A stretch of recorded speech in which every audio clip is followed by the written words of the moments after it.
Cruzando as Conversas. Oferecimento: Associação dos Oficiais da Brigada Militar e do Corpo de Bombeiros. Defendendo quem protege você. E Porto Color. Cruzando as Conversas no ar aqui na RDC TV. Você pode nos assistir pelos canais 24 e 524 da Claro Net TV e pelas redes sociais @RDC TV Digital em todas as plataformas. O nosso programa vai ao ar sempre logo após o Dois Toques. Mande a sua mensagem, participe, contribua através da sua opinião. A interatividade é muito importante. O nosso programa é um oferecimento da Associação dos Oficiais da Brigada Militar, defendendo quem protege vocês. E também de Porto Color Soluções Gráficas. A Porto Color atende pelo WhatsApp e você pode ter os serviços da Porto Color na sua casa. Não deixem de acompanhar o nosso programa também através do formato de podcast. O podcast do Cruzando as Conversas, disponível nos principais agregadores: Spotify, Google Podcasts e também no nosso site. O nosso site rdctv.com.br. Você clica na aba da Podcasts e lá você tem acesso a todo o nosso programa. Além disso, ele fica também na nossa página no YouTube. Então, participe. Abri o programa agradecendo a expressiva audiência ontem do nosso especial Eleições 2020. Foram 16 horas de programação ininterrupta aqui na RDC, focada na eleição, toda a nossa estrutura, toda a nossa equipe, com convidados aqui no estúdio e também os nossos repórteres nas ruas. Fizemos, inclusive, o trajeto da casa do prefeito eleito Sebastião Melo até o diretório em que ele concedeu a sua coletiva da vitória. Então, um trabalho diferenciado que certamente marca a história do jornalismo. Então, muito obrigado a todos. Hoje, durante o dia, fui muito abordado por telespectadores e também, devo dizer, fui muito elogiado em nome da equipe da RDC pelo trabalho que foi realizado, por todo mundo que esteve à frente desse enorme evento político que foi transmitido aqui e que contou com a participação de toda a nossa emissora. Então, eu gostaria de agradecer a todo mundo que mandou mensagem em particular, todo mundo que expressou a sua audiência através de contato pessoal e também aqueles que inundaram as nossas redes sociais com mensagens. O nosso programa de hoje vai tratar, obviamente, do pós-day after, o segundo turno, as primeiras perspectivas, as primeiras impressões e o caminho que pode ser trilhado pelo prefeito eleito Sebastião Melo. Antes, entretanto, eu vou fazer um comentário de abertura aqui sobre o Partido dos Trabalhadores. O Partido dos Trabalhadores, que governou Porto Alegre por 16 anos, que governou o Brasil por 4 mandatos presidenciais, vive os seus estertores. E se continuar assim, se for nesse ritmo, sai da elite dos partidos brasileiros para se tornar partido médio. O sinal foi dado nas urnas neste domingo. O PT foi varrido das capitais. Pela primeira vez, o PT não administra nenhuma capital do país. Em 2016, o PT também sofreu uma derrota fragorosa. Talvez eles não lembrem, mas foi o que aconteceu. De modo que alguns podem argumentar sobre a votação expressiva de Fernando Haddad no segundo turno da eleição com Jair Bolsonaro. E há que se fazer a seguinte reflexão: será que essa vitória, aliás, será que este resultado de Haddad no segundo turno se deveu ao PT ou se deveu àqueles que não queriam Bolsonaro na presidência? Porque aquela foi uma eleição de negação mútua. Um lado negava o PT e o outro lado negava o Bolsonaro. E me parece que vai se consolidando o antipetismo é o fenômeno político do nosso tempo. Se houve um movimento lulopetista entre 2013 e 2010, principalmente, ele foi substituído à medida do desastre do governo Dilma Rousseff. E, claro, o episódio do Petrolão, que se tornou o maior caso de corrupção do mundo e que se deu sobre as rebarbas de quem estava no poder então. Por mais que tenha a participação de outros partidos, quem comandava o país era o Partido dos Trabalhadores. O detalhe é o seguinte, o PT vem perdendo eleições, vem encolhendo de tamanho, mas a empáfia e a soberba não encolhem, na maior parte dos seus quadros. Eu vou aqui eximir, por exemplo, o Maneco Hassen, que é um sujeito muito consciente da situação do seu partido. Mas ele é exceção à regra. E eu vou fazer a citação nominal. O candidato a vice de Manuela Dávila esteve presente aqui no nosso programa do segundo turno com os candidatos e eu o questionei. Eu perguntei para ele, candidato, o senhor acredita que esses 16 anos posteriores ao PT são terra arrasada? Quer dizer, o PT deixou a prefeitura de Porto Alegre e a partir dali nada mais deu certo? E ele concordou. Ele não conseguiu citar um único ato dos prefeitos posteriores ao período do PT que fosse considerado positivo por ele.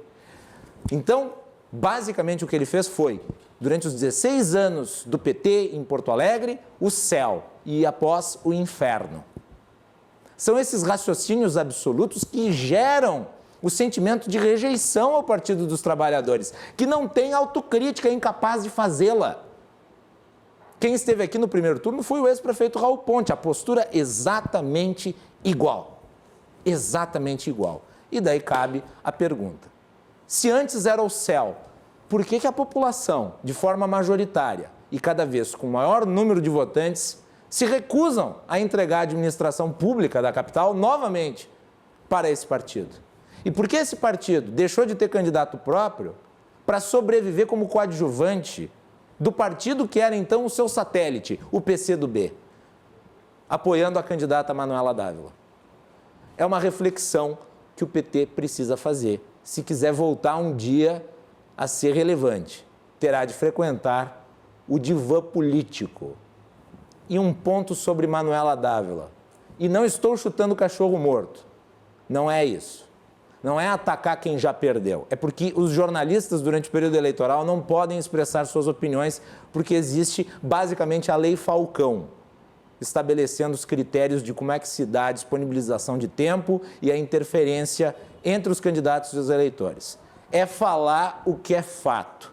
A candidata Manuela tentou criar um discurso de moderação, mas, ao mesmo tempo, na sua ação, ela esnobou os setores empresariais da sociedade. Esnobou. Primeiro turno, a RDC fez um debate com o LIDE, ela não se fez presente, argumentando a questão dos protocolos sanitários, que foram absolutamente cumpridos, o evento correu com completa segurança, não houve exposição ao vírus, não houve um único caso saído de dentro do Hotel Sheraton, onde nós realizamos o evento. E todos os demais candidatos, à exceção da Juliana Brizola, estavam lá. E no segundo turno, até onde sei, Manuela Dávila não participou do debate que seria promovido pela Federação e do debate que seria promovido pelo Instituto de Estudos Empresariais. Que tipo de moderação é essa que não permite a reflexão e o encontro com aqueles que produzem riqueza? Essa é a pergunta. Muito bem, senhores, sejam todos muito bem-vindos aqui ao nosso programa. Eu tenho o prazer de receber o meu colega jornalista André Machado, concorreu a vereador e é suplente, né, André? Primeiro. Prazer, vai entrar, será agora? Com a composição do governo? Vamos ver o que vai ocorrer na frente. Obrigado, Guilherme, pelo convite para estar aqui. Aliás, parabéns para toda a equipe da RDC, né? Me dá uma saudade quando eu vejo uma cobertura de eleições. Eu me criei, várias, né? Me criei primeiro acompanhando as coberturas de eleições, né? Com meu pai, quando meu pai era candidato a vereador, deputado, enfim, o Dilamar Machado, e depois pude participar de algumas e agora vivo a angústia pela segunda vez de quem é candidato. E ontem foi um dia muito emocionante e eu estou aqui nesse programa também desvestindo um pouco o jornalista que me acompanha até agora e vestindo mais o político. Eu torci muito pela vitória do Sebastião Melo. Trabalhei muito pela vitória do Sebastião Melo, como trabalhei pelo Gustavo Paim no primeiro turno, e eu quero destacar, e fiz toda a campanha do Melo nesse segundo turno, ressaltando as qualidades dele, porque com todos os problemas do PT que tu colocas e também da própria candidata, eu não falei uma única vez sobre a Manuela ao longo de toda a campanha, porque o Melo tem qualidades suficientes para fazer dele o prefeito de Porto Alegre, sem precisar que digam ou queiram colocar a conta da vitória em fake news ou qualquer coisa parecida com isso. O Melo é um homem íntegro, que conhece essa cidade, mostrou isso ao longo da campanha, transmite confiança para as pessoas, e isso me deixa muito feliz em saber que Porto Alegre, pelos próximos 4 anos, está em boas mãos e melhor do que isso, Guilherme. Nas mãos de quem é capaz com diálogo com todos os segmentos. Porque quando ele fala em governar para todos, é para todos mesmo. Não é uma conversa de inclusão que, na verdade, só quer governar para um nicho da sociedade. Deixa eu te perguntar, André, antes de passar a palavra para os demais convidados que estão aqui, qual foi a tua votação e continuas em frente agora com a possibilidade de, inclusive, claro, não se sabe como é que vai ser a composição do governo, mas dependendo de quem sair, tu pode entrar na Câmara de Vereadores. Eu fiz 18 votos, 3.218 votos. Eu sou o primeiro suplente, fiquei em terceiro na fila do Progressistas. O Progressista, na eleição passada, havia elegido 4 vereadores, ou seja, naturalmente eu poderia entrar se o desempenho do partido fosse semelhante. Fizemos só 2. Fiquei a 200 e poucos votos ali do vereador Cassia Carpes, da vereadora Mônica Leal, que foi a mais votada, ficou um pouco mais à frente. E o PP, obviamente, está discutindo. Agora, qualquer situação que envolva entrar para o governo... Foi o conceito eleitoral que te tirou, basicamente. Basicamente. Né? O partido como um todo, a votação para a Câmara, não foi uma grande votação. Né? Então, é uma discussão que tem que ser feita depois no âmbito partidário para a gente discutir. E a entrada do partido no governo ou não é uma discussão que é feita entre a direção partidária e o prefeito Sebastião Melo. Agora é certo que o PP está na base de apoio ao prefeito eleito de Porto Alegre. Muito bem. Primeiras considerações do jornalista e suplente de vereador André Machado. E eu gostaria de dar as boas-vindas aqui ao meu querido amigo Eduardo Fernandes, presidente do LIDE do Rio Grande do Sul. O LIDE realizou junto com a RDC esse debate que eu mencionei, que foi um debate que teve um público muito grande, que foi um sucesso de conteúdo, e é um prazer recebê-lo novamente aqui no programa. Fernandes, boa noite. Bom, boa noite, Guilherme. Quero também parabenizar a RDC pela grande cobertura que se iniciou naquele debate que fizemos, o debate histórico junto com o LIDE, trazendo para a plateia os empresários para poder ouvir quais eram as propostas daqueles que estavam pleiteando o primeiro turno para o executivo da capital. Então, e depois toda essa cobertura que foi muito bem feita pela RDC. E o que a gente vê nessa eleição do Melo, como quero dizer também, é uma satisfação estar aqui nessa bancada com 2 grandes amigos, que é o Camargo e o André, que nós participamos de vários debates, várias construções juntos. O André foi fundamental na comunicação da Assembleia Legislativa quando fizemos o Fórum de Combate ao Colapso Econômico, junto ao presidente Hernani Polo. E o André entendeu muito a questão do desempenho do desenvolvimento econômico, de como o diálogo ele é importante com o setor produtivo. Então eu quero deixar aqui, tem que deixar para o público isso, de como essa questão do diálogo com o setor produtivo é importante, que foi o que o Macalossi falou, que a candidata aqui, que acabou não se elegendo, acabou não fazendo. Então eu quero também ressaltar as qualidades do vice, Ricardo Gomes. Eu falo isso porque o Ricardo Gomes é meu amigo há mais de 15 anos. Nós nos formamos juntos no IEE, nós fomos diretores juntos, nós fizemos um Fórum da Liberdade.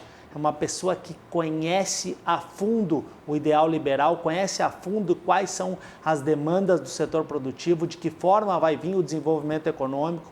Então, isso nos traz muita esperança de uma composição de um prefeito que conhece a comunidade, que conhece Porto Alegre a fundo, com alguém que também tem um diálogo muito forte com o setor produtivo e que essa composição, eu acho que tem tudo para fazer com que Porto Alegre volte a crescer, volte a ser protagonista no cenário nacional, que é isso que a gente quer para a capital do Rio Grande do Sul, e é isso que nós, empresários, também aqui como Camargo, que está aqui, que vai falar depois, também as entidades querem ser participativas, querem ter atuação, querem ter diálogo. Talvez nesses últimos tempos não teve esse diálogo e é isso que a gente quer voltar a ter para ver uma Porto Alegre mais feliz, uma Porto Alegre que esteja num ambiente saudável para quem quer aqui empreender. Muito bem. E também eu gostaria de dar as boas-vindas ao meu amigo Luiz Carlos Camargo, empresário, presidente da Associação das Empresas dos Bairros Humaitá e Navegantes. Carlos, há muito tempo que tu não vens aqui no programa, sempre é muito bem-vindo. Boa noite. Boa noite, Guilherme. Muito obrigado. Realmente fazia algum tempo, até acho que esse ano eu não tive a oportunidade de vir nenhuma vez, em função de todas essas situações que ocorreram aí da pandemia. Mas é uma satisfação estar aqui mais uma vez no teu programa. Durante muito tempo a gente patrocinou esse programa, hoje a gente continua na casa patrocinando, mas de qualquer forma... Está no portal. No portal, né? E nós temos um carinho muito grande pela RDC TV, porque vimos nascer, particularmente eu sou muito amigo do Márcio também, é uma pessoa, um empresário, um empreendedor que eu admiro bastante. E para mim é uma satisfação estar aqui participando hoje nesse teu programa, principalmente pelas companhias que aqui estão, né? O Eduardo Fernandes, como ele mesmo falou, nós somos amigos de algum tempo, nas lidas empresariais aí, né, Eduardo? Nas brigas, esse ano principalmente tivemos brigas aí homéricas, né, com o Marquesan. O André Machado eu não tinha ainda tido a oportunidade de conhecer pessoalmente, mas conhecia, é a primeira vez. mas conhecia, né, muito o teu trabalho e admirava, sempre admirei, e então quero cumprimentá-los também. Falando especificamente sobre a questão da eleição, assim, só dando uma rápida pincelada, eu também concordo com o Eduardo. Eu acho que a escolha a escolha do vice foi fundamental para que o Melo tivesse esse sucesso. O Melo é uma pessoa que eu também conheço há muito tempo, aliás, conheci na casa do Márcio, num aniversário, pessoalmente, já há alguns anos atrás. E a gente sempre acompanhou todo o trabalho dele, o trabalho político, enfim. Mas, assim, o Ricardo Gomes foi fundamental nessa escolha, porque é uma pessoa, como o Eduardo falou, que conhece a fundo o que é realmente, o que são as angústias do setor empresarial. E não são poucas, vocês sabem disso. Eu cheguei a falar, inclusive, para o Marquesan, que se ele tivesse tido uma postura diferente, nessa eleição, talvez ele ganhasse em primeiro turno, dado ao trabalho maravilhoso que ele fez. Ele fez um trabalho fantástico nesses 4 anos. Ele conseguiu sanear uma série de deficiências que nós tínhamos nessa cidade, principalmente deficiências estruturais, né? E se ele tivesse tido uma postura diferente como pessoa, certamente talvez nós não tivéssemos nem segundo turno, o que seria inédito. Primeiro, em reeleger um candidato e segundo, em primeiro turno ainda, né? Mas infelizmente não aconteceu. Bom, agora não adianta chorar o leite derramado, enfim, agora tem que lamber as feridas, por assim dizer. Mas eu tenho muita expectativa, sim, nessa eleição do Melo e do Ricardo. E sei que, assim como o André falou, o Melo é um profundo conhecedor dessa cidade. O Melo chegou aqui em 78, em Porto Alegre, vindo de Goiânia. Eu cheguei aqui em 79, vindo de São Paulo. Então, nós temos praticamente o mesmo tempo. Nós não somos gaúchos, mas essa cidade, para nós, é tudo que nós queremos e que nós adotamos para a nossa vida. Então, são 41 anos para mim, 42 anos para ele, e ele realmente conhece, é um profundo conhecedor, e eu tenho uma grande expectativa mesmo de que ele vá fazer um bom governo e vai poder, vamos dizer assim, recuperar uma série de coisas aí que a gente perdeu, infelizmente, por conta da pandemia e por conta de algumas situações aí que acabaram não acontecendo como deveriam acontecer. Carona só, Guilherme, claro. que está dizendo o Camargo, que eu quero destacar. Primeiro, me somar a vocês do que falam sobre o Ricardo Gomes, mas assim, eu fiz questão de destacar isso em relação ao prefeito Sebastião Melo, porque eu acredito que a gente tem que votar a favor de ideias, a favor das pessoas e não contra. E eu via muita gente querendo votar contra o Bolsonaro ou contra o Lula. Na verdade, não era isso que estava sendo julgado na campanha, e sim as qualidades do Melo e as qualidades da Manuela para prefeito. E o Melo reunia, e assim a população de Porto Alegre entendeu, mais qualidades que a Manuela. Então eu acho muito importante que a gente consiga tirar um pouco a política desse ser contra alguma coisa e passar a trabalhar mais em cima de propostas. Mas sim, tu sempre tem um passado que te amarra como uma bola de ferro. Quando tu destaca a questão do PT, por exemplo, e lembra a postura do Rosseto e tal, o Pepe Vargas, que ganhou o primeiro turno em Caxias do Sul, perdeu o segundo turno, além do Adiló de Domênico ser um cara muito infiltrado na comunidade de Caxias, que também lá construiu a sua história, ele também perdeu porque ele passou a vida inteira, em todas as entrevistas que eu fiz com o Pepe e que eu ouvi sobre jornalista, negando que o Lula tivesse alguma culpa por ser preso, né? Então esse é um problema sério que eu acho que ou a esquerda se livra disso, fazendo uma autocrítica e solta essa bola, ou então vai ter dificuldade de se colocar como uma nova esquerda. E aí acaba abrindo espaço, às vezes, para posturas mais radicais, que não é o caso do Melo aqui em Porto Alegre. Agora, esse ponto que tu colocaste aí do eleitor, muitas vezes sendo estimulado a votar contra ou a favor, tendo em vista os personagens nacionais, é muito ruim para uma eleição municipal. Porque não é disso que está se tratando. A gente trata do bairro da gente. E eu me incomodei muito nesse segundo turno, principalmente na segunda semana, a partir do caso do Carrefour, se nacionalizou uma campanha municipal aqui em Porto Alegre. Eu acho que se perdeu muito foco nisso. Não sei se vocês tiveram essa impressão. Essa questão do Carrefour, sobretudo para mim, o que pareceu foi que os dois tiveram uma postura inicial adequada de condenar o fato, que ganhou uma dimensão muito maior, só que a partir de declarações que foram dadas por terceiros, tentaram colocar no Melo uma pecha de racista, que não cola jamais, né? E aí isso vem justamente de quem se queixa de fake news, de exageros que ocorreram na campanha, como essa questão de dizer que nós vamos comer carne de cachorro, né, se a outra candidata ganhasse. Isso é um exagero da campanha eleitoral. Isso também está errado. Como está errado do outro lado essa questão do racismo. O que interessa é saber se vai resolver a questão dos alagamentos no Maitá, né? Se vai resolver o problema lá do bairro Mário Quintana, que é um dos lugares com o IDH mais baixo dessa cidade. Essa transformação que a gente precisa na eleição municipal. Antes de puxar pro Luiz e pro Fernandes, eu queria só colocar a matéria da Melanie, porque a Melanie fez uma matéria aqui para o Cruzando as Conversas de hoje sobre o discurso do prefeito eleito Sebastião Melo, um discurso liberalizante, um discurso pró-iniciativa privada. Esse foi o discurso vencedor da eleição. O eleitorado votou nesse discurso. Melanie, no ar aí para nós, por favor.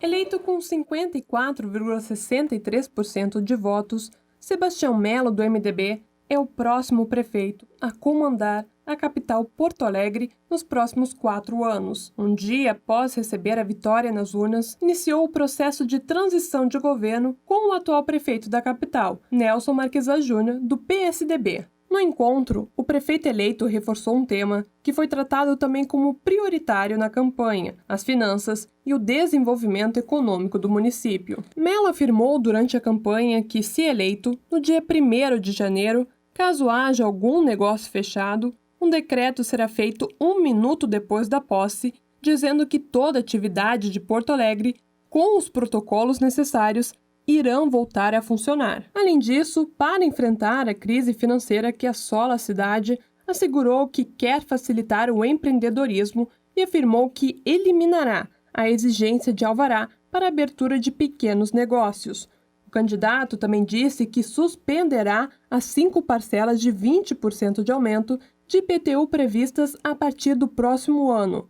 Na sua avaliação, a base de cálculo do IPTU comercial é muito elevada e não se sustenta. Por isso, entende que, mesmo que a interrupção represente abrir mão de receita, ao mesmo tempo, pode ser uma estratégia de gestão que propicie um ambiente favorável à abertura de negócios. Segundo estimativas da Secretaria Municipal da Fazenda, a partir dessa proposta, a Prefeitura deixaria de arrecadar 554 milhões de reais entre os anos de 2022 e 2027. Além do IPTU, o político diz que não vai aumentar as alíquotas do ISS, que é o Imposto sobre Serviços, e ainda quer renegociar dívidas de quem não conseguiu pagar os impostos. Pontuou também que fará uma gestão colaborativa, incumbindo seu vice, Ricardo Gomes do DEM, para trabalhar na regulamentação da lei da liberdade econômica e que providenciará o acesso ao microcrédito. Por fim, no campo das parcerias privadas e das privatizações, Mello expôs o que pretende fazer com as 3 principais estatais do município, as empresas de transporte coletivo, a Carris, e também a Companhia de Processamento de Dados de Porto Alegre, a Procempa. Mello disse não descartar as suas privatizações. Quanto à Procempa, o MDBista acredita que ela deve ser submetida à concorrência da iniciativa privada, afirmando que se ela se adaptar à concorrência, tudo bem. Se não se adaptar, ponderou que terá que ser repensado o seu futuro. Quanto ao DEMAI, Mello não fala em privatização, mas sim em parcerias público-privadas, as PPPs, com o objetivo de expandir o tratamento de esgoto e de abastecimento de água. Tá aí, então. Belo resumo. Obrigado, Melanie. Luiz Carlos Camargo, tua avaliação aí dessa ideia de governo com base nas propostas, discurso do Sebastião Mello. Eu estudei bastante a proposta dos 2 candidatos, não que eu tivesse alguma expectativa em votar na Manuela, nunca tive e realmente acho que não é por aí. Mas eu quis, assim, olhar os 2 discursos para poder avaliar realmente quem é que tinha base naquilo que estava falando. E, evidentemente, o discurso do Mello sempre foi um discurso coerente nesse sentido, né? A questão do IPTU, a gente sabe que é uma coisa muito complicada, até porque existe uma lei para isso e eles não vão conseguir, já no ano que vem, suspender esses aumentos, a menos que passe pela Câmara, né? E vai ter que se submeter novamente a uma aprovação, enfim. E talvez nós vamos ter isso só a partir de 2022. Então, não adianta a gente ficar com aquela expectativa de que, bom, 2021 já ele vai cortar... Mas esse, Camargo, era uma das diferenças que o Mello colocava, sempre pontuava em relação à Manuela. A Manuela queria encaminhar agora via o Marquesan para suspender o aumento do ano que vem. O Mello não, ele quer cancelar os aumentos a partir de 2022. Exatamente. Ou seja, nós teremos no primeiro ano, mas depois cancela tudo. Exatamente. E aí a Secretaria da Fazenda, falando sobre a perda que o município vai ter, bom, gente, perder, está todo mundo perdendo, o setor empresarial perdeu muito mais nesse ano com o abre e fecha e com todo esse... Vamos lá, né, Luiz, qual que seria a possibilidade da Câmara votar isso em um mês, tipo, ela mandar o projeto, não ia dar, era uma coisa irreal. É irreal. Por isso que eu digo, quando eu analisei os discursos, eu procurei me focar nesses aspectos, né? O que é viável e o que não é. É como o André falou, ninguém é idiota ao ponto de achar que se ela ganhasse ia comer criancinhas, ia comer cachorro. Claro que não. Um prefeito não tem não está com essa bola toda para fazer esse tipo de coisa. Não ia virar Caracas. Não, mas, na verdade, a gente sabia que... Tem que mudar mais em cima para virar Caracas. Na verdade, a gente sabia que a ideia era plantar aqui, no Rio Grande do Sul, principalmente começando por Porto Alegre, um trampolim para 2022, para a esquerda voltar com mais força. Como ocorreu em 88. Como ocorreu em 88. Foi daqui que surgiu tudo isso. Exatamente. Né? Então, a gente não sabia o que estava por detrás dos discursos. Agora, voltando ao que a Melanie colocou nessa matéria, realmente, ele está sendo coerente e a gente espera e tem certeza de que ele vai fazer isso, porque o Mello é um cara que ele não precisa prometer uma coisa que ele não vai poder cumprir. Claro que ele vai ter dificuldades, claro que nós vamos... Eu recebi hoje um relatório aqui, talvez vocês tenham recebido, da Fiesp e do Ciesp, que é a Federação das Indústrias de São Paulo, sobre 2020 e o panorama para 2021. Gente, a gente sabe que vai ser muito difícil, a economia vai ser complicada, nada vai ser fácil, a gente não pode esperar que 2021 vai ser um mar de rosas, não vai. Vai ter um crescimento? Vai ter, mas é um crescimento sobre que base? Né? Então, a gente sabe que as pessoas, os governos, principalmente, municipal, estadual e o federal, vão ter que se virar nos 30, vão ter que ser criativos e fazer alguma coisa. Agora, o importante é ele estar imbuído em fazer isso, e ele está. A gente viu que ele está. Então, nós, a sociedade civil, não estou falando dos empresários, estou falando toda a sociedade civil, precisa realmente acreditar, né, e apostar nesse plano dele, nessa ideia dela, e tentar ajudar da melhor forma possível. Como você falou, nós aqui do 4º Distrito, nós temos problemas estruturais reais, né? Reais que a gente vive todo dia. Agora, deve ser uma alegria para o Lide, para ti poder ver o prefeito falando em cortar tributos. E ele vem falando essa questão do ISS, por exemplo, em reduzir o ISS para eventos para 2%. Não só não aumentar, como reduzir em algumas situações. E para a alíquota mínima. Fala do que o Eduardo estava falando antes da gente discutir na Assembleia, que é a questão da competitividade. Porto Alegre é uma cidade que está para trás nesse sentido. Que anda para trás, exatamente. Já aproveitando esse tema que o André coloca, eu queria que tivesse tirado uma foto, antes de passar o resumo, eu queria que tivesse tirado uma foto aqui do que exatamente os pontos que a gente tinha colocado, que era o que se esperava do governo do Melo, que é PPPs, manter as PPPs da iluminação, agora o marco do saneamento é o que está sendo feito em protocolo estadual com a Corsã, trazer isso para o DEMAI, a parte dos licenciamentos, criar um ambiente mais saudável para quem aqui quer empreender, a questão de inovação e tecnologia, a Procempa há muito tempo não entrega aquilo que ela deveria colocar. Então, talvez seja o momento de reavaliar se a Procempa ela é importante ou a gente pode buscar melhores serviços na iniciativa privada. E quando entrega superfaturado, inclusive para a prefeitura. Vamos fazer um exercício de futuro aqui. O que acontece lá no governo do estado, por exemplo? O Sartori havia proposto vender a CRM, a Sulgás e a CE. Uhum. A proposta que ia contra isso sequer foi para o segundo turno. E o que a gente ouve hoje? Querem entregar o patrimônio da nossa... O povo gaúcho já disse que concorda com a venda. Que quer isso. E é isso que está dizendo em relação a Carris, sobretudo, né? Que tinha uma discussão muito forte de uma candidata defendendo a Carris estatal e outro dizendo...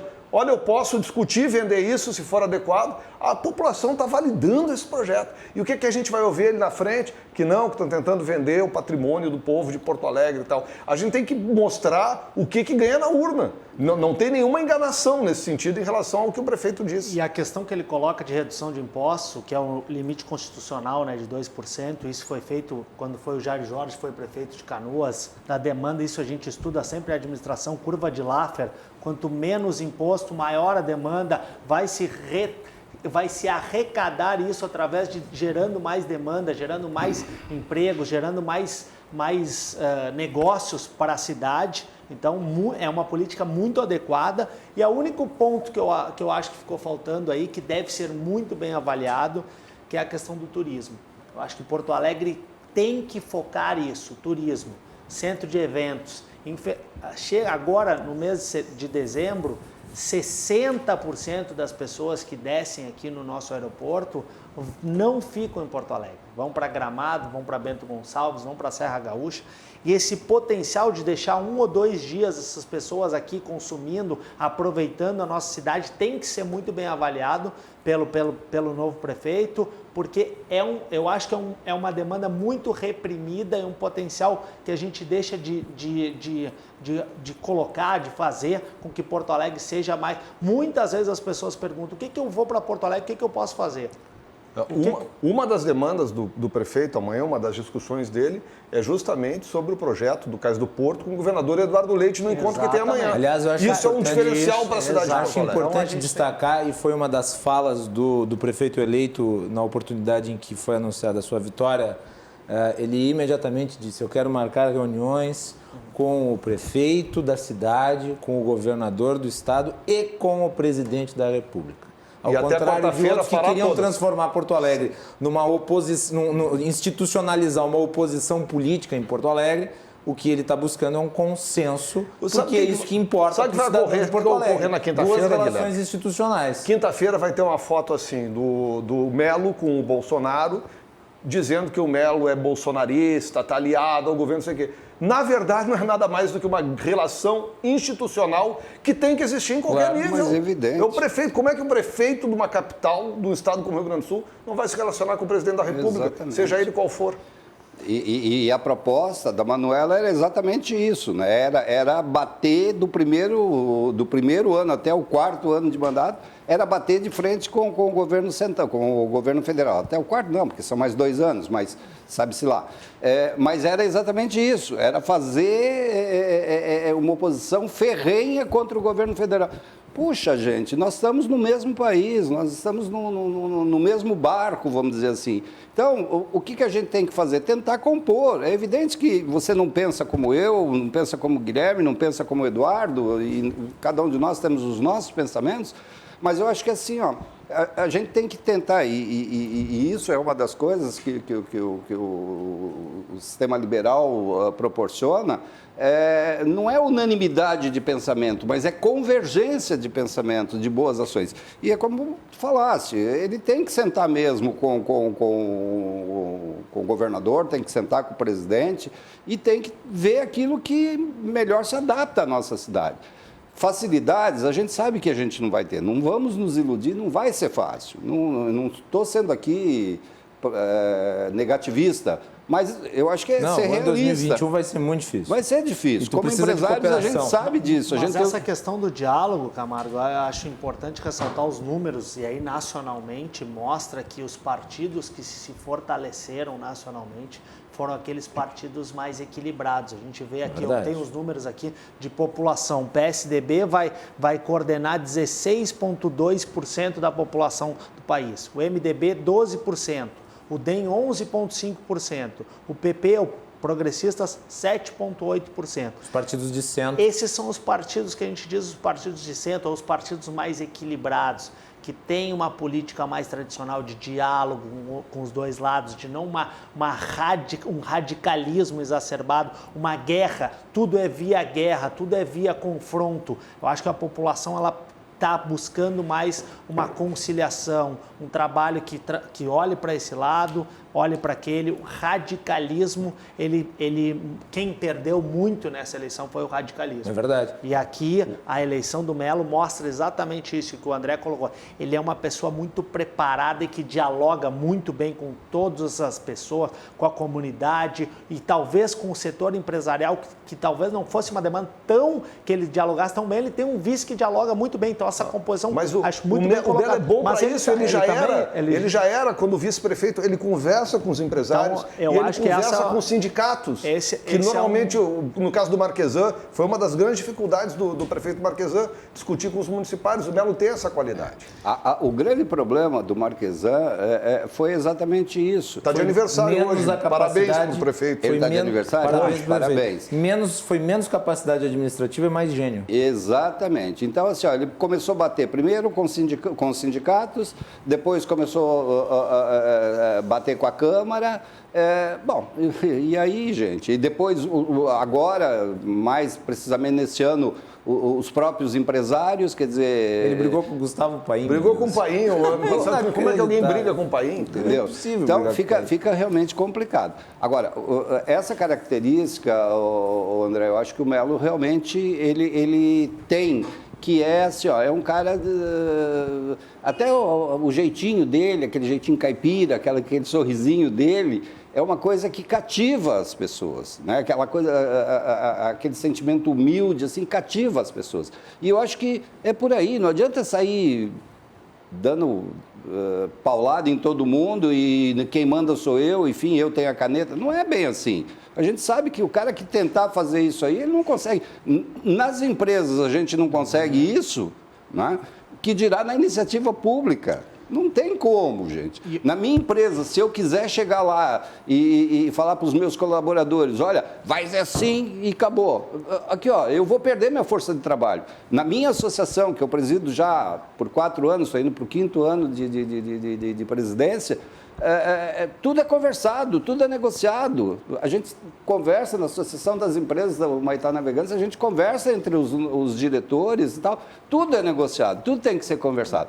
Agora, Infelizmente não aconteceu isso. E às vezes essa diferença vem do legislativo. O legislativo é muito diferente do executivo, de uma forma geral. O legislativo, às vezes, tu é um deputado, um vereador que dialoga, às vezes tu tem pela Câmara, tu trabalha com uma equipe. O executivo, tu tem uma massa.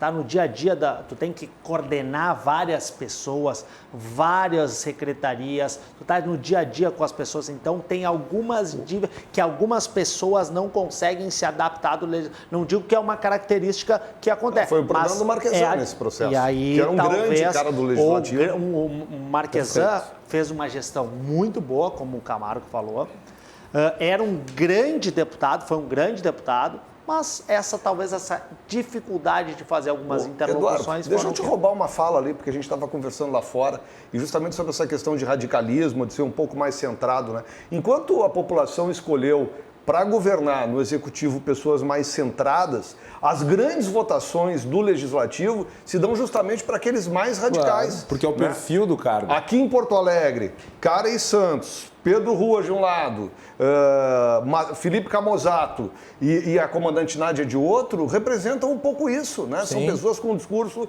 mais forte e não com aquele mais centrado, que até os mais centrados são maioria na Câmara de Vereadores de Porto Alegre. Né? Mas os mais votados são Mas os mais votados são os mais radicais. Agora é importante destacar isso, porque... eu fiz uma campanha querendo ser o radical do diálogo, mas o perfil do legislador, Sebastião Melo, é moderado. Sempre foi. De agregar. Então, ele conhece os bastidores do legislativo, ele sabe como trabalhar, ele sabe qual que é o clima do parlamento. Isso conta muito.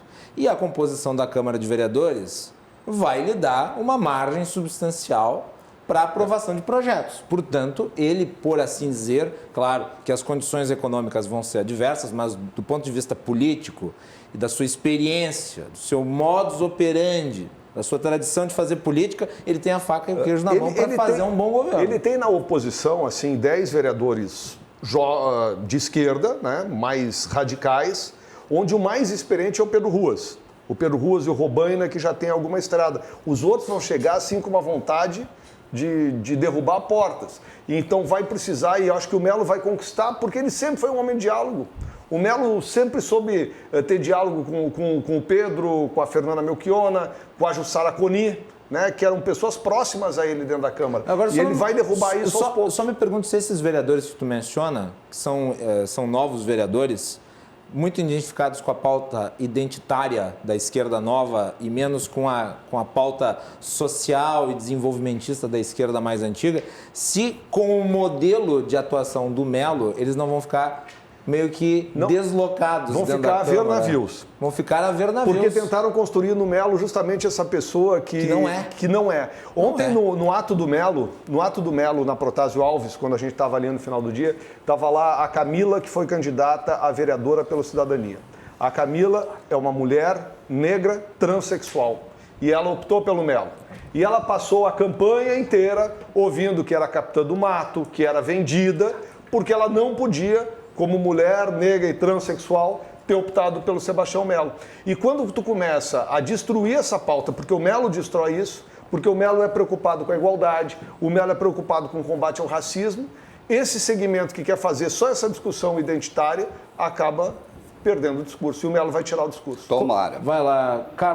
Luiz Carlos, como é que tu avalia essa questão da Câmara de Vereadores? Que vai ter agora um perfil, talvez de muitos dos parlamentares ali, um perfil de conflito ideológico. Nós temos que analisar da seguinte forma.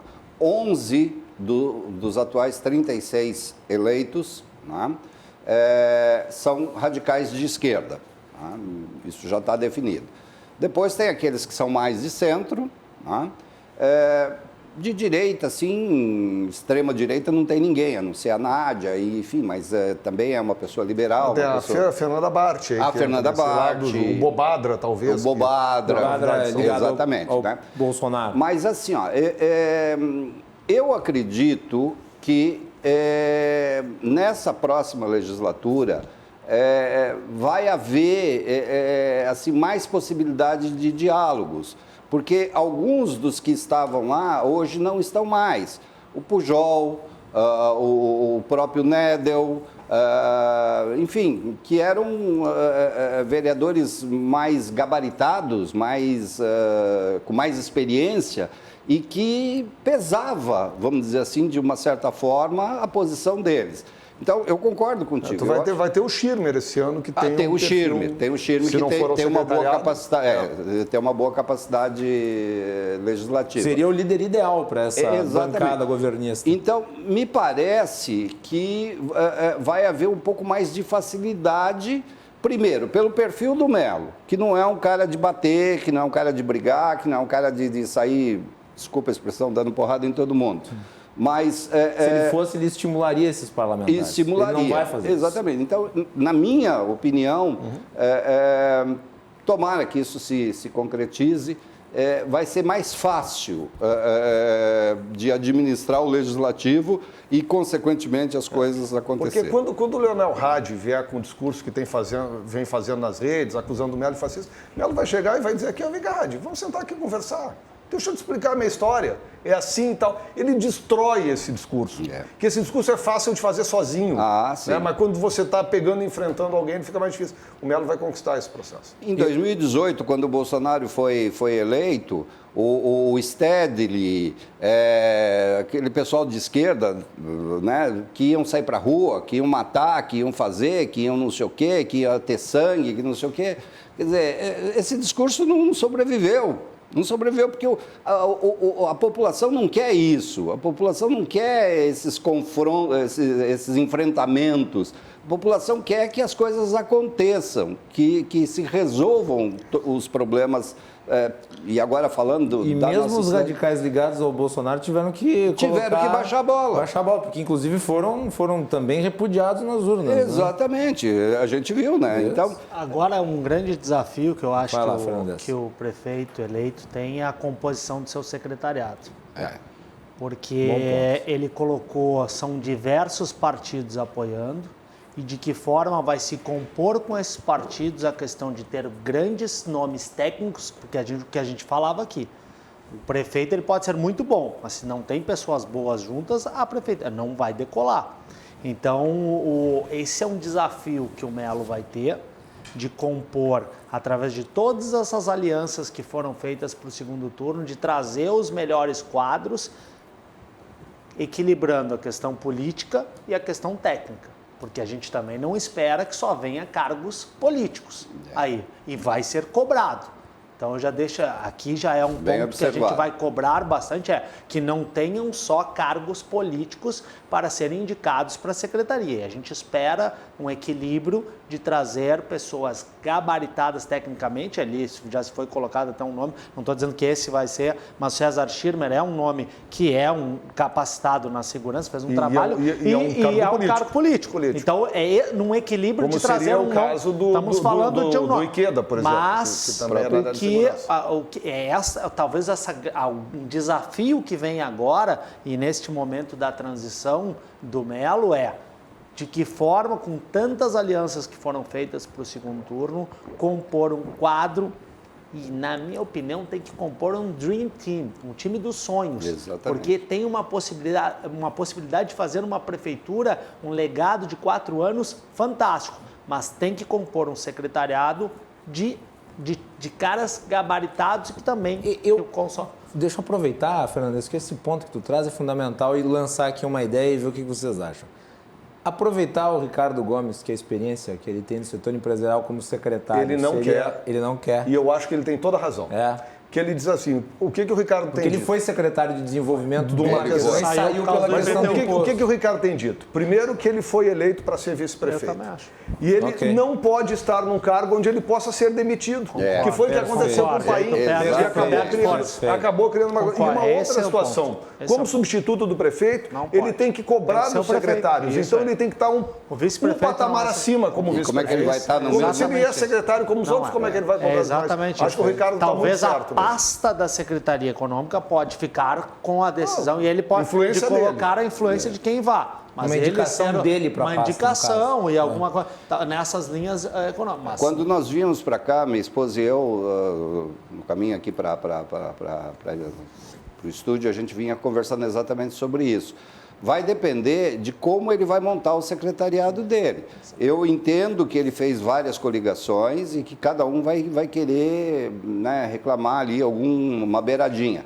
Mas, assim, vai ter que ter habilidade suficiente, como tu bem colocasses, Eduardo, de escolher pessoas técnicas, pessoas com capacidade técnica, mesclado com alguns políticos, enfim, eu acho que dá para pessoas políticas ou com pessoas políticas com qualidades técnicas. Porque hoje nós estamos apoiando, mas também nós vamos criticar se isso não acontecer. Devo dizer o seguinte, O Melo não tem nenhum preconceito de apontar políticos. Ele disse isso hoje nas entrevistas ao longo do dia. Mas, obviamente, tu tem que ter também a capacidade técnica aliada à política. Mas eu vou dizer, os partidos que apoiam ele e os nomes que eu vi ali ao redor dele têm plenas condições de ter quadros políticos técnicos para formar um grande secretariado. Só a técnica, sem a política, também não resolve. Não funciona. Vários secretários caíram na gestão Marquesan por conta disso. Eram excelentes técnicos, mas nada meandros da política. E eu não vou citar nomes, mas tem vários. E nós conhecemos, o Eduardo e eu conhecemos um especificamente que aconteceu isso, ele não aguentou. Né? Então, é muito difícil, realmente. Isso é difícil descobrir quem é, porque são 40 e tantos que saíram. Mas acho que não vai ficar. Por isso que ficou fácil do Camargo falar, porque ninguém vai descobrir. Passado é passado, deixa vamos para o futuro. Vai ter vários. Nós vamos fazer o seguinte, nós vamos para o intervalo, que nós mais do que estouramos o tempo para o primeiro bloco, mas é porque a conversa está muito boa e o tema é realmente muito interessante de ser abordado. Na volta, eu vou colocar aqui... A Melanie preparou para nós o mapa das zonas eleitorais de Porto Alegre com o resultado. A Manuela, em regiões que ela ganhou no primeiro turno, ela perdeu no segundo. Voltamos na sequência.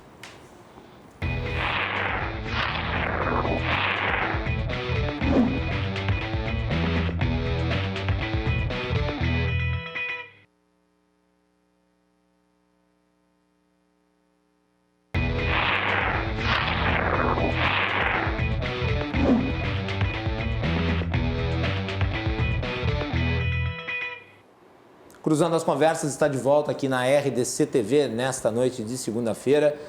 Ao longo dessa semana nós vamos fazer aí um panorama do resultado das eleições, vamos trazer deputados. Hoje nós temos aqui na mesa o jornalista André Machado, suplente na Câmara de Vereadores de Porto Alegre, Eduardo Fernandes, presidente do LIDE do Rio Grande do Sul, entidade com quem a RDC em parceria realizou um debate de altíssimo nível, um grande conteúdo e muito bem repercutido no Hotel Sheraton, e que reuniu quase todos os candidatos a prefeito da cidade, e Luiz Carlos Camargo, que é empresário e presidente da Associação das Empresas dos Bairros Humaitá e Navegantes. O Cruzando as Conversas é um oferecimento da Associação dos Oficiais da Brigada Militar, defendendo quem protege você.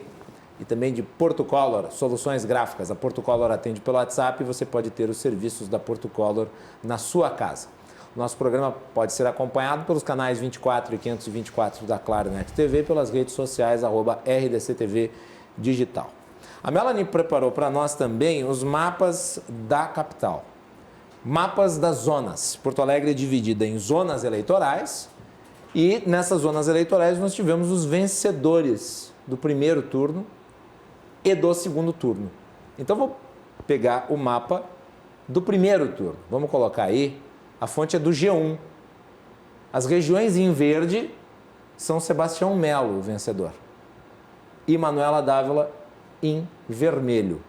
Então, veja, Manuela Dávila ganhou em 4 regiões no primeiro turno e o Sebastião Melo nas demais. Agora, vejam, no segundo turno.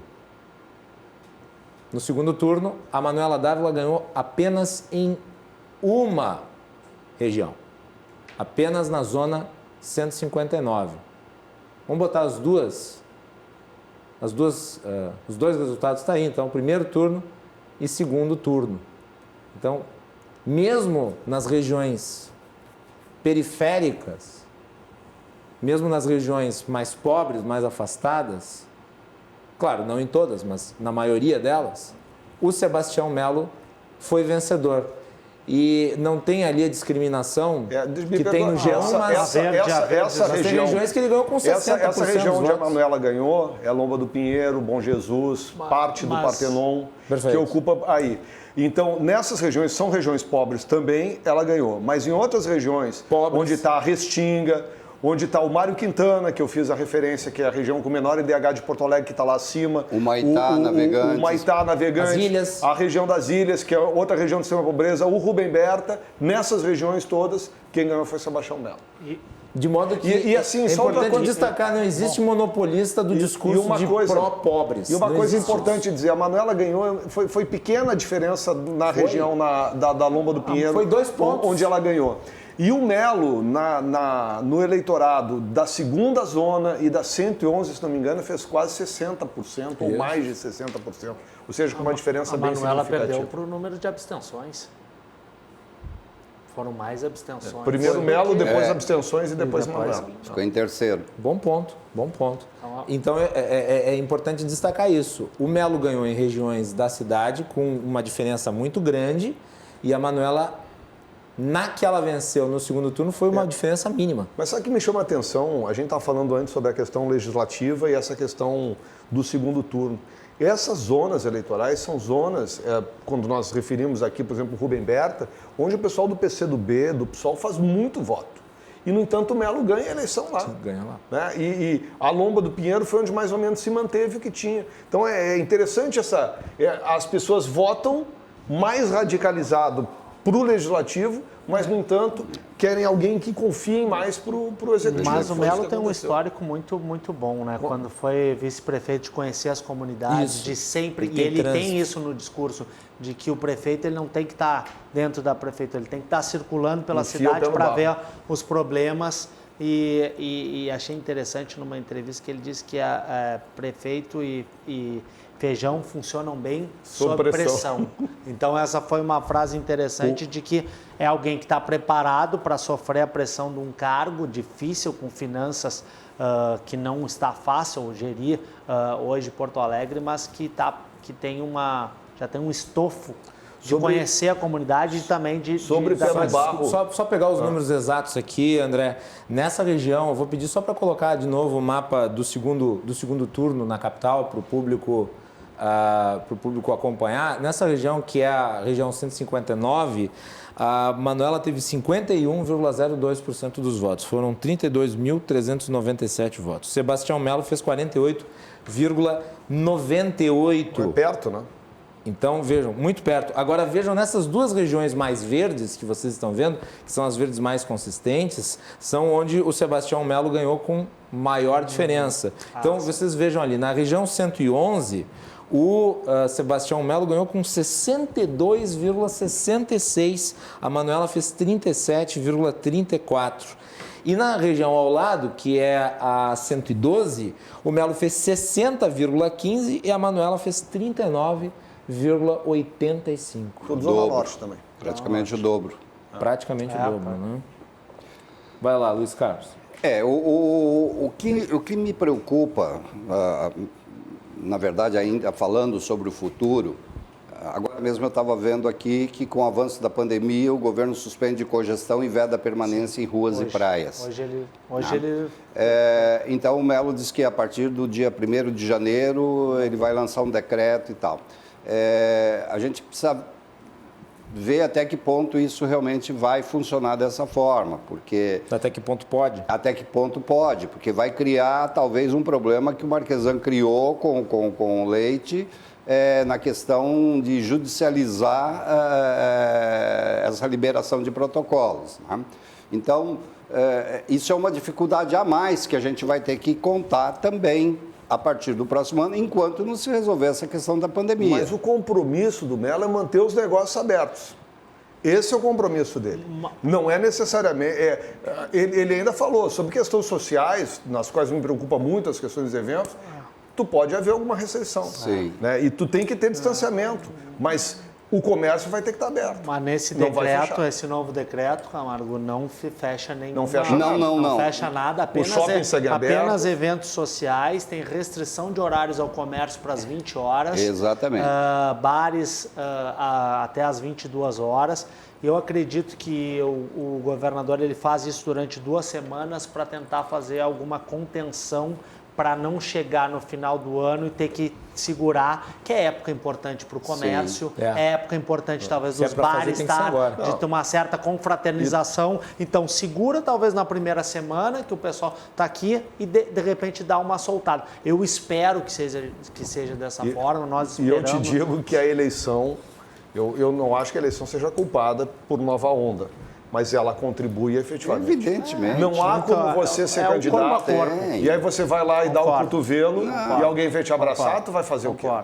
Mas eu acho que eu vou fazer uma crítica aos indivíduos. Não a comerciantes, nem a ninguém específico, aos indivíduos. Acho que se perdeu um pouco do cuidado. As pessoas estão esnobando o cuidado. Né? As pessoas não passam mais álcool gel. As pessoas não passam mais álcool gel. As pessoas botaram a máscara não sei aonde e tal. Tem gente achando que usar máscara é um instrumento opressivo da nova ordem mundial. Mas o que é isso? Sabe? É apenas consciência do papel de cada um nessa história. E eu acho que houve um crescimento, não porque as pessoas voltaram a trabalhar, mas porque as pessoas perderam os cuidados. Eu só não vejo a hora da vacina chegar. Isso que vai mudar. Mas eu acho que nesse momento a comunicação, nós como entidades, as empresas de comunicação têm que fazer, têm que se pronunciar, pedir para que as empresas continuem mantendo seus protocolos. Eu tenho certeza, dentro da minha empresa, o Camargo dentro da empresa dele sabe que lá dentro as pessoas estão extremamente protegidas, usando álcool gel, porque eu não posso mais fechar. Ninguém pode fechar.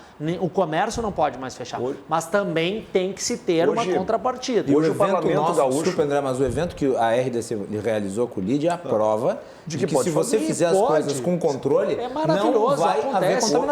Hoje a Assembleia Legislativa, que vai ter um evento, inclusive, quarta-feira, com o LID nessa semana, o presidente Paulo divulgou uma carta aberta à população, justamente pedindo isso, que as pessoas tenham cuidado para que a gente não precise fechar de novo. Regredir. Não regrida, não volte atrás, nós não podemos fechar. Só para vocês terem uma ideia, a minha empresa aqui não tem um número muito grande de colaboradores, mas durante toda a pandemia, só essa semana que passou, que eu tive 2 casos que testaram positivo com Covid. E não foram casos adquiridos dentro da empresa. A gente averigou e isso aconteceu fora da empresa, com familiares, com amigos e tal. Enfim, então, eu acho que dá para fazer, sim, unir a saúde com a economia. O que a gente não pode temos que preservar vidas, fecha tudo. Por favor. Eu acho que uma das... E nem acabar com os protocolos e nem acabar com os protocolos. Assim. Eu acho que o equilíbrio acho que nenhum empresário sério é contra protocolo. Nenhum. Nunca. Aliás, nós estivemos unidos para apresentar protocolos para o governo. Lá no fórum, quando teve o fórum junto com a Assembleia, a FEComércio apresentou um protocolo estudado que depois foi colocado pela Fiergs por todas as entidades. Todas fizeram. E aí, hoje a gente entra dentro de um shopping center e está mais seguro que quase que um hospital. Exatamente. Fazem aqui temperatura, máscara, as janelas. Então, dentro das empresas, eu tenho certeza. O problema é que as pessoas, elas realmente, e aí tu falasse muito bem, estão abusando. A conscientização da sociedade, porque daí fica fácil a gente acusar alguns setores, ou o governador, ou o prefeito, sendo que a responsabilidade está dentro deles. Então, nós não queremos, mas nós precisamos estar conscientes de, nesse momento, não pode se regredir. O ponto que eu acho que é importante aqui, já que se destacou tanto o perfil agregador do Melo, é que ele, obviamente, com a questão sanitária, será responsável. O que se espera dele é a capacidade de agregar na solução. Isso. Eu acho que o prefeito Marquesan não é que não tenha atuado bem contra a pandemia. Atua, tanto é que Porto Alegre teve muito menos casos e muito menos mortes que outras cidades, inclusive proporcionalmente. Portanto, no aspecto da saúde propriamente dita, foi um sucesso. Mas houve, ao mesmo tempo, né, um isolamento em relação ao processo decisório para com o setor empresarial, que ficou meio que como que a parte da coisa. E é isso que se espera, que as decisões sejam tomadas, mas ouvindo o setor produtivo. O problema é que os empresários não eram ouvidos. Porque é uma diferença entre você se reunir e você ser ouvido. Né? Porque o que acontecia, os relatos que os empresários faziam era o seguinte: participavam das reuniões com o prefeito, diziam alguma coisa, contrariava, o prefeito mudava o semblante e ia adiante e fazia tudo aquilo que queria. O Eduardo e eu participamos de todas as lives semanalmente. Nós tínhamos uma live com o prefeito. O setor, as entidades, como nós chamamos, são 32 entidades aqui do Rio de Porto Alegre. Mas esse era o problema, André, porque assim, as reuniões eram feitas para trazer coisas já prontas. E quando a gente falava alguma coisa que ia contrário ao que eles já tinham decidido, aí sim, aí o bicho pegava. Entendeu? É uma reunião para comunicação, não foram reuniões de construção, foram reuniões de comunicação. Isso acabou deixando nós, como entidade. Muitas vezes a imprensa sabia primeiro da pauta do que nós que íamos nos reunir. Aconteceu isso. Me lembra aquela frase do Winston Churchill, só que, claro, aplicada ao gabinete dele, no qual ele mandava. Aqui não existe uma relação hierárquica entre prefeitos e empresários, né? Mas o Winston Churchill dizia: nas reuniões de gabinete eu sou muito democrático, todos podem opinar livremente, mas ao fim todos devem concordar comigo. E era exatamente que funcionou. Só que aí com entidades. Com entidades que não são no gabinete. Num outro momento. Não são no gabinete. Exatamente. Eu acho que esse é o primeiro desafio do prefeito logo após a nomeação do secretariado, porque a pandemia ainda está aí, né, enquanto não houver vacina, e vai ser colocado à prova a capacidade de unir, né, o setor econômico produtivo, que não pode fechar, não existe condição de fechar como fechou no ano de 2019, no ano 2020, não existe, é impossível, vai ter que se manter aberto de alguma maneira e, ao mesmo tempo, vão ter que ser tomadas medidas sanitárias para controlar a doença. Nós precisamos ter um comportamento responsável. Isso. Nós temos que ser responsáveis. Isso é fundamental. Isso é muito importante. Que cada um saiba que tem que fazer a sua parte. Não é porque o outro não faz que a gente vai deixar de fazer. E no verão também vai ser ainda mais duro, né? Com certeza. Vai ser ainda mais duro, porque é muito desconfortável usar máscara na rua. Mas usar máscara, ficar dentro de casa. Então nesse momento, a gente vai ter que... Eu queria abordar um último aspecto dessa nossa conversa. O governo Marquesan fez reformas. O Luiz Carlos mencionou aqui de forma bastante apropriada, mas não fez tudo, obviamente. Impossível fazer tudo. O que vocês destacam como urgente para que o prefeito faça nesse primeiro ano de mandato, que começa em 2021? Eu vou começar pelo Fernandes. Eu acho que o primeiro desafio como reforma que o Melo tem, ele tem um desafio como deputado, em que ele vai votar alguma coisa da reforma, da questão da majoração das alíquotas estadual, e que isso vai impactar diretamente nele como prefeito. Bom ponto. Então o primeiro desafio dele já está com o prefeito eleito, que é de que forma o MDB vai votar a questão do que vai ser apresentado pelo governo Eduardo Leite agora para o final do ano, e que isso a gente sabe que vai impactar dentro das empresas, mas vai impactar também nas finanças dos municípios. O governador tem falado que se não votar o projeto dele, vai haver uma perda para os municípios. Exato. Então, a questão é como votar contra isso e não haver perda. É difícil. Né? E aí eu acho que um ponto importante, se foram feitas aí algumas reformas, a questão da reforma administrativa aqui no nosso município, e principalmente eu vejo a questão das PPPs. Eu acho que o modelo de gestão de parceria público-privada, a questão de concessões, ele é eu não vou dizer que é a nova política, porque isso já é uma coisa que não é mais nova, é uma coisa que já está sendo implementada e que tem que ser cada vez mais implementada. A gente tem, eu ouvia de alguma forma ele colocando que a PPP da iluminação pública, de tentar antecipar para vários bairros com que a empresa pudesse colocar os LEDs já nos bairros menores, porque isso impacta em segurança. Sim. Então, isso é uma questão de quanto o impacto das PPPs, de quanto as concessões. Tu tira dinheiro público e ainda recebe uma contrapartida de melhoria para a questão da sociedade. Então, eu vejo isso como uma mola propulsora de desenvolvimento, porque tu tira de uma finança que está com dificuldades e tu traz para um serviço de qualidade, um serviço inovador que a iniciativa privada sabe fazer muito bem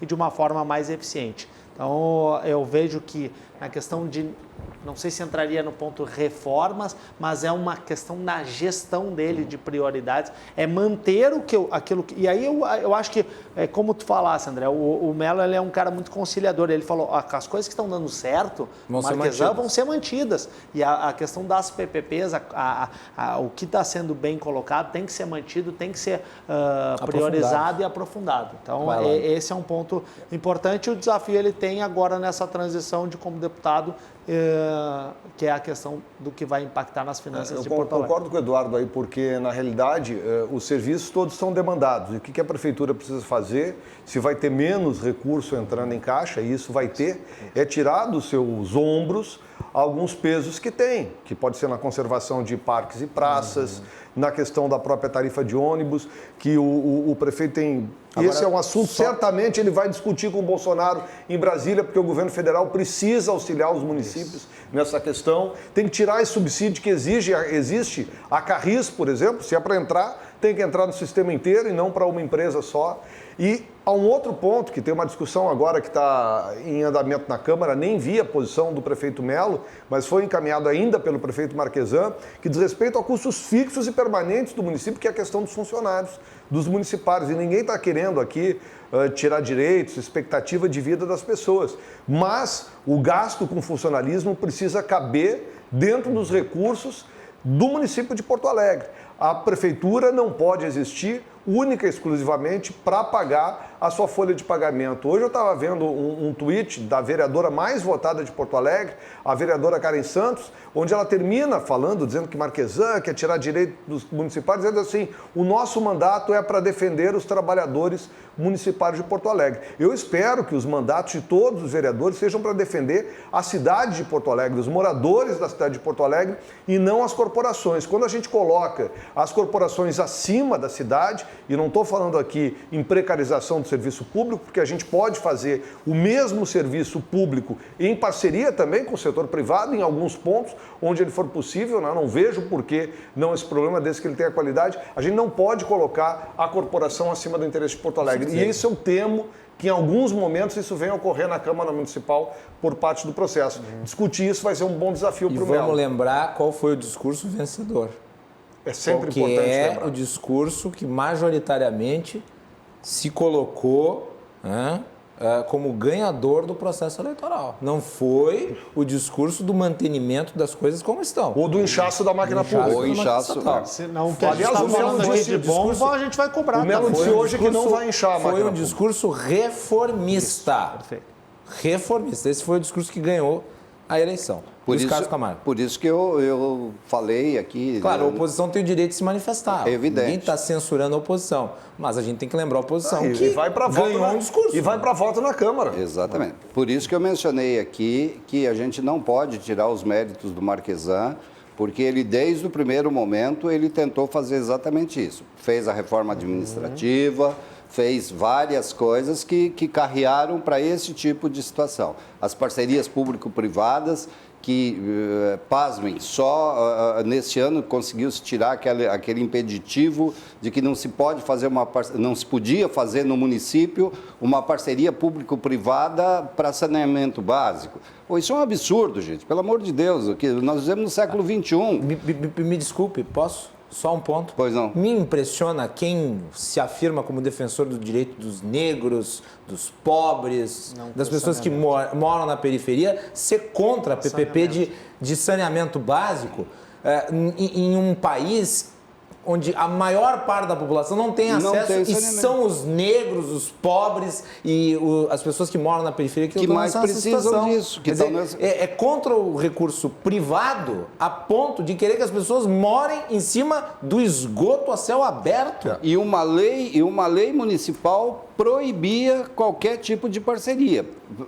Caiu, felizmente isso caiu. Lei Jurássica, né? Jurássica. Então, por isso que eu estou dizendo, a gente tem que entender que tem dificuldades até de âmbito jurídico em algumas situações que existem aí, mas tudo é passível de ser resolvido. Por isso que eu volto a repetir,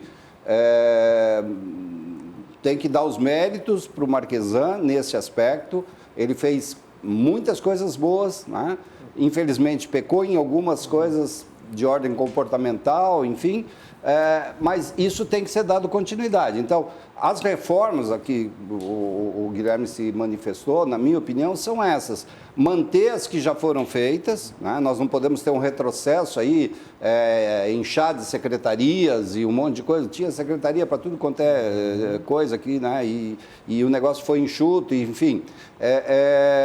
E também a questão justamente de manter essa parceria público-privada, que, na minha opinião, é o que tem resolvido. Ah, mas aí o que vai fazer com os funcionários públicos? Bom, não sei, vai ter que remanejar, né? É só cada governo que entra não botar mais um monte de CCCs lá, de gente lá, a coisa começa a resolver. Como aquela ideia do Bolos para resolver a Previdência. Não, o prêmio ignóbil de economia. Ignóbil. Isso é uma idiotice, cara. Mas só entrando em números ali do que o Camargo coloca, cada R$1 gasto em saneamento, investido em saneamento, são R$4 a menos de investimento na saúde. Exatamente. Isso porque é o impacto de que quanto mais tu tiver saneamento básico, menos tu precisa investir na questão da saúde, porque te acaba impactando com menos... Eu vou dizer uma coisa para vocês, assim, que a campanha eleitoral acaba provocando isso na gente. A gente penetra na pobreza da cidade.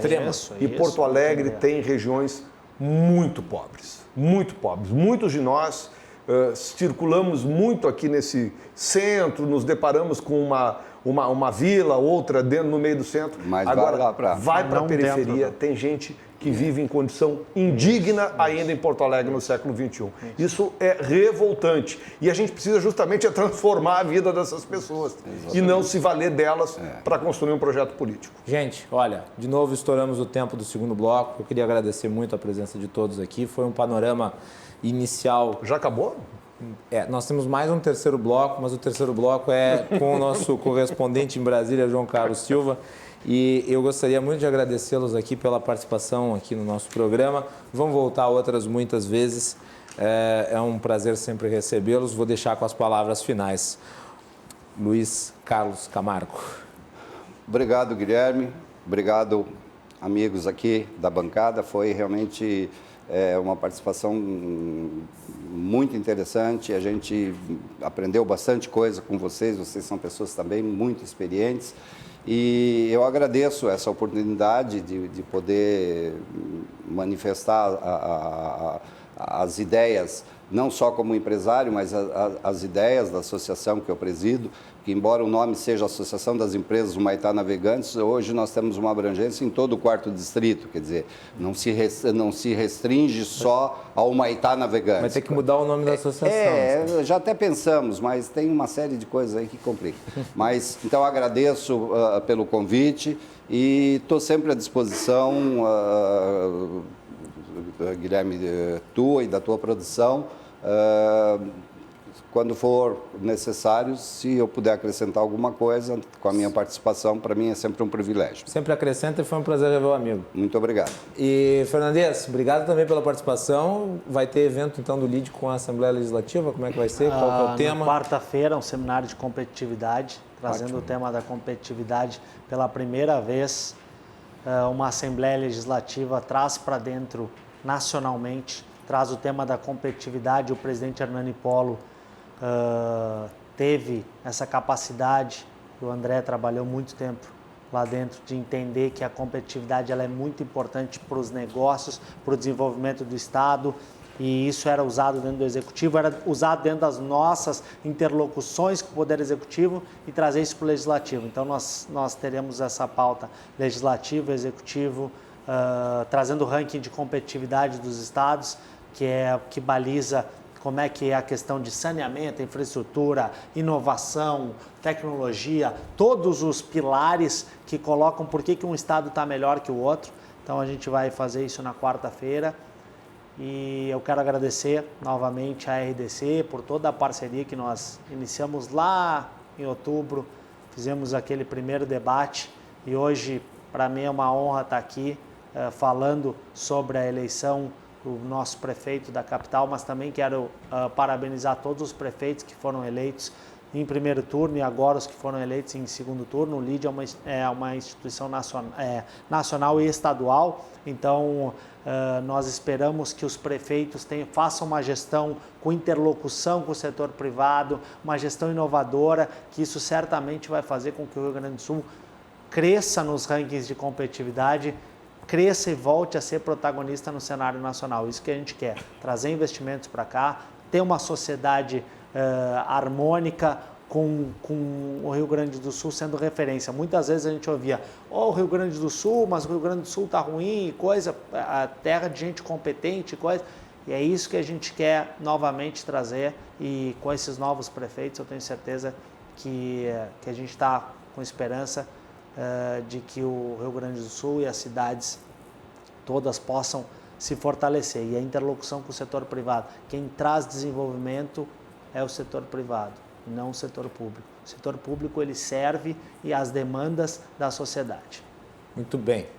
Obrigado, Fernandes. Obrigado. André Machado, meu querido colega, e novamente repetir parabéns aí pela votação. Obrigado, Macalós. Vou fazer um desafio para vocês três aqui. Então vamos lá. Que um dia saiam da cadeira e disputem uma eleição. Eu já disputei. Em 2008, eu fui candidato a vereador em Farroupilha e não fui eleito. Fiz uma campanha muito pobrezinha, a pé. Tu não gastou R$1.000. Tu não gastou R$16,44 por voto como a Manuela em Porto Alegre. Né? O do Melo saiu 8 e pouquinho. Né? E dinheiro público, né? Eu gastei R$1.000 meus. Mas eu não pretendo repetir a experiência. Mas eu quero dizer que eu acho importante, Macalós, que as pessoas... Quem faz isso gosta, eu achei horrível. Mas é importante que as pessoas tenham a capacidade de pegar, sair dos seus lugares de acomodação e disputar uma eleição. Acho que as pessoas vão mudar muito o conceito sobre os políticos, inclusive, depois que passarem por um desafio como esse. É a segunda vez que eu concorri, não sei se vou concorrer de novo, acredito que sim, né? Mas é um processo transformador na vida da gente também. Né? Quero pegar carona aqui com o Fernandes, que falou sobre essa questão da competitividade, que é muito importante nesse seminário da Assembleia. Veja só, o Rio Grande do Sul caiu no ranking da competitividade. Tem um segmento que é importantíssimo para a nossa economia, que é o da infraestrutura, que nós somos o 19º no país, 19º no Brasil, ou seja, a nossa base de comparação é São Paulo, Minas, Bahia. Nós não estamos falando da Califórnia, nós não estamos falando da Alemanha, nós estamos nos comparando com os estados brasileiros, nós somos o 19º, olha onde é que nós estamos. Como é que o Estado vai poder e vai bancar isso para transformar essa estrutura? Não tem como. Um pouco da transformação já começou aí com a Fraport aqui no aeroporto Salgado Filho. Não tem outro caminho, né? A gente precisa, de vez em quando as pessoas me dizem assim, como é que tu concorreu lá para um partido de esquerda? Tá aqui, gente, eu não sou obrigado a ser condenado a um erro pela vida inteira. Quando tu percebe que aquele Estado que estão te vendendo, ele não funciona mais, ele não existe mais e ele não cabe, sobretudo, no bolso da gente, da sociedade, você precisa encontrar uma outra solução. E não tem outra solução que seja uma parceria público-privada, obviamente atendendo o interesse público, mas permitindo também que o privado tenha lucro. E por favor, né? Quer dizer, foi candidato pelo PCdoB uma vez, e daí? Quer dizer, o Paulo Francis foi militante trotskista. E aí? Pior que Carlos Lacerda foi comunista. E aí? Sabe qual foi o primeiro voto que eu dei pro PCdoB em mim? E foi o único. Provavelmente o único. Bem, senhores, muito obrigado novamente. Foi um prazer recebê-los. Nós vamos fazer um intervalo e nós voltamos na sequência com João Carlos Silva, direto de Brasília, os bastidores do poder.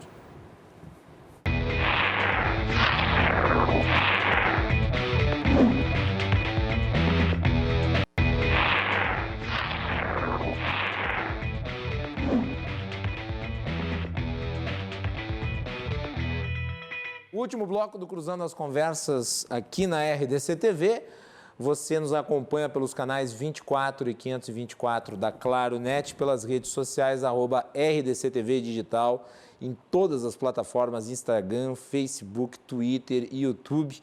Não deixe de compartilhar, curtir, mandar a sua mensagem. Obrigado a todo mundo aí que mandou comentário, que está acompanhando o nosso programa. O Cruzando as Conversas é um oferecimento da Associação dos Oficiais da Brigada Militar, defendendo quem protege você, e de Porto Color, soluções gráficas. A Porto Color atende pelo WhatsApp e você pode ter os serviços da Porto Color na sua casa. Vamos a Brasília com o João Carlos Silva, nosso correspondente, aquele que sabe tudo nos bastidores do poder. João, boa noite, tudo bem? Boa noite, Macalossi, boa noite, telespectadores, tudo bem? Tudo tranquilo. João, como é que foi a repercussão do resultado do segundo turno das eleições aí em Brasília? Os resultados foram os esperados? Sim, os resultados foram esperados. A tendência dos partidos políticos nesse segundo turno era o que já estava nas previsões, tirando Porto Alegre, que houve essa surpresa quando as pesquisas que davam Manuela Dávila como eleita, acabou dando o Sebastião do MDB, uma virada de última hora espetacular. Mas você relatou partidos políticos aí, o MDB muito forte, apesar de ter perdido o prefeito nas eleições passadas, ganhou agora seus capitais, PP, PSD e o próprio DEM, muito forte. A eleição de Eduardo Paes concretiza o projeto político de Rodrigo Maia de reeleição para deputado federal com certa tranquilidade, pelo número de prefeitos que fez o Rio de Janeiro, vereadores. Aliás, São João, Paulo, ontem tu me mandou aí a foto, tu mandou a foto ontem do discurso da vitória do Eduardo Paes, e quem estava ao lado dele era o Rodrigo Maia, né? Quer dizer, além de tudo, um alerta, um sinal, né? O grande holofote era só dele. E ali, naquela posição dele, mandou recadar ao governo, né? Disse, olha, estou aqui, firme e forte, estou chegando em Brasília para bater na tua porta. E vou levar comigo o MDB, o PT e o PSD no caçado. Em São Paulo, o Guilherme Boulos é o grande nome da esquerda, e eu acho que deve ser o candidato a deputado federal mais votado do estado de São Paulo em 2022. Fez uma campanha ajudada até pelas besteiras que o governo Bolsonaro fez.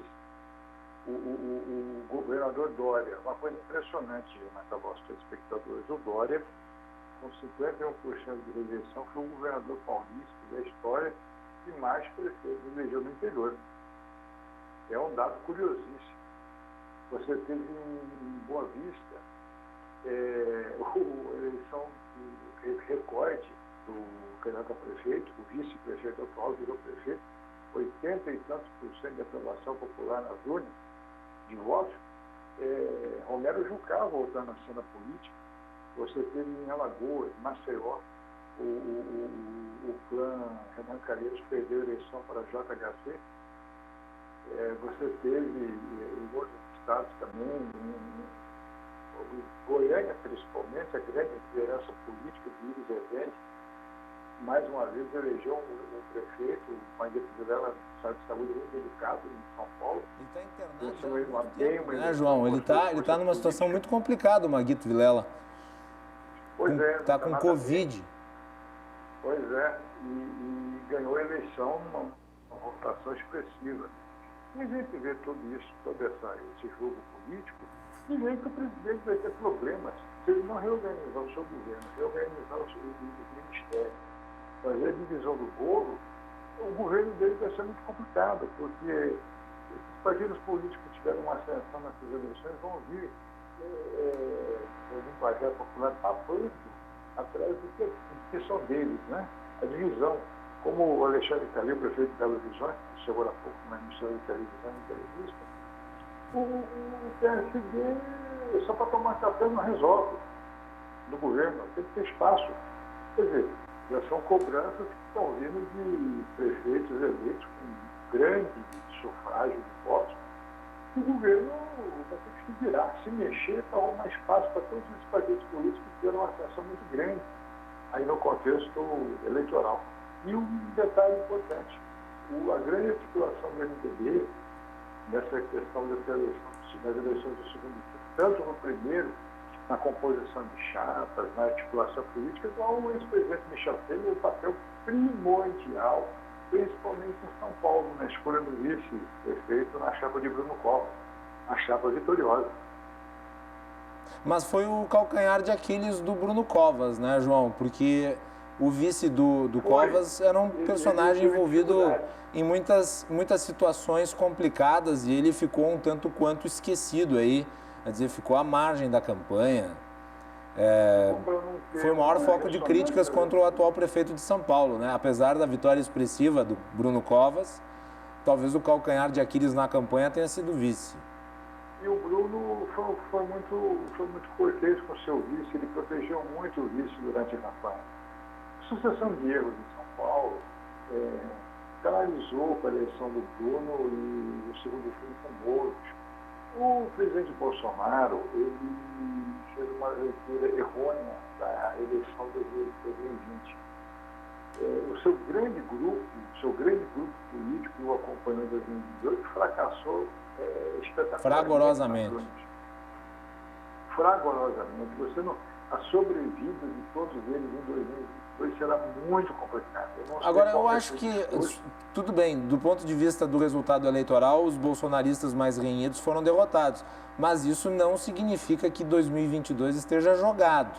Até porque esse enorme montante de votos que foram depositados no centro ainda não tem um representante político que esteja à altura.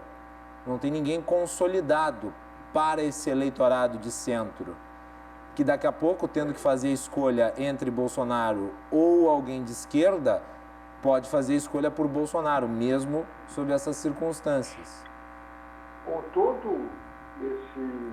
Aliás, deixa eu destacar mais um ponto aqui, desculpe, João, de interromper, mas agora há pouco, no programa do Datena, o Ciro Gomes deu uma entrevista e saiu soltando farpa para cima dos aliados de esquerda. Quer dizer, a frente ampla de esquerda em São Paulo já se decompôs. Que ele foi para o programa do Datena, falou que o Flávio Dino, que é governador do Maranhão, está fora da realidade, chamou o Boulos de radical, criticou os petistas, disse que eles estão lá presos ao Lula. Enfim, o pessoal que faria oposição ao governo ao centro ou à esquerda também não se ajuda, né? Hoje, o cenário político hoje no Brasil, você não tem um adversário que enfrente Jair Bolsonaro nas urnas e consiga sair vitorioso. Bolsonaro continua ainda sendo o centro das atenções e você está correto, você não pode projetar 2022 com 2020. Mas que o governo terá dificuldades congressuais, eu tenho dito isso já faz tempo, vai ter, não tenha dúvida. Principalmente agora na eleição da Câmara e do Senado. Claro que o presidente Bolsonaro sabe que tem 51% de aprovação, 43% de aprovação popular nas ruas. É um governo ainda que tem ressonância, mas ele precisa fazer muita mudança, fazer uma oxigenação do governo, para ele poder ir para o embate de 2022 com forças aliadas. Porque ele pode muito bem concorrer à sua reeleição com forças aliadas ao lado e façam com que a sua reeleição seja uma reeleição concretizada, sem brigas, sem discussões, sem ranços, rancores, uma grande união partidária. Ele pode fazer isso com o presidente da República, é só ele querer. Se ele tiver habilidade política para fazer o jogo de 2022, ele se consolida de novo com uma grande liderança. Porque ele vai ter agora muito mais dificuldade do que ele teve durante os 2 anos esses anos que se passaram desde que ele assumiu a presidência da República. Os partidos políticos vão ter espaço. Os espaços visando 2022. Isso é evidente. João, agora um toque sobre o Lava Jato, que eu acho que é importante. Saiu uma notícia nesse final de semana que acabou ficando em segundo plano por causa do resultado da eleição, mas eu acho que tem que se destacar, né? O Sérgio Moro está trabalhando agora na iniciativa privada e ele está trabalhando para a empresa que faz a gestão da Odebrecht. Que coisa mais extravagante, né? Será que o Lula tinha razão ou não? Olha, quem coloca o pescoço à mostra é o próprio Sérgio Moro. Porque realmente, né? Vamos lá. A Odebrecht acabou falindo. Aliás, está aqui uma dica de livro. E nós vamos entrevistar em breve a jornalista Malu Gaspar, que lançou um livro que conta a história da Odebrecht, chama-se A Organização.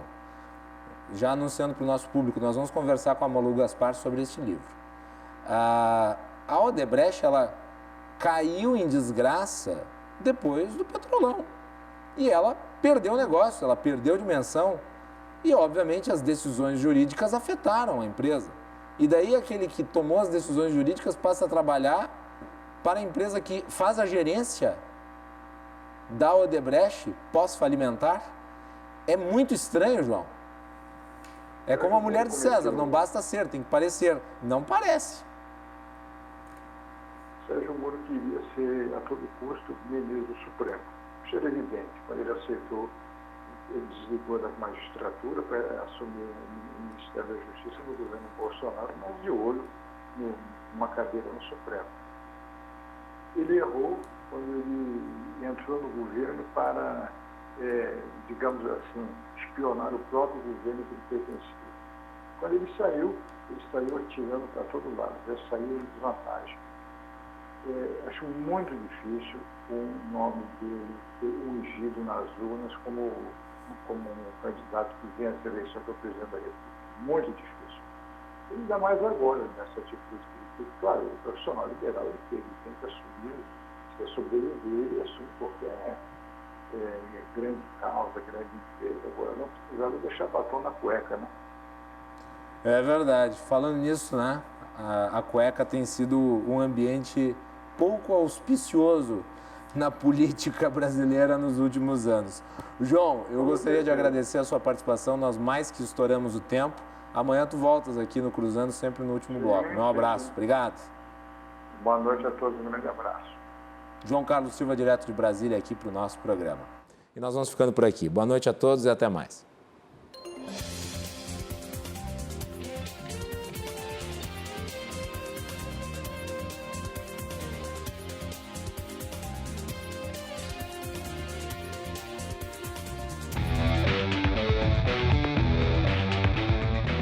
Cruzando as Conversas. Oferecimento: Associação dos Oficiais da Brigada Militar e do Corpo de Bombeiros.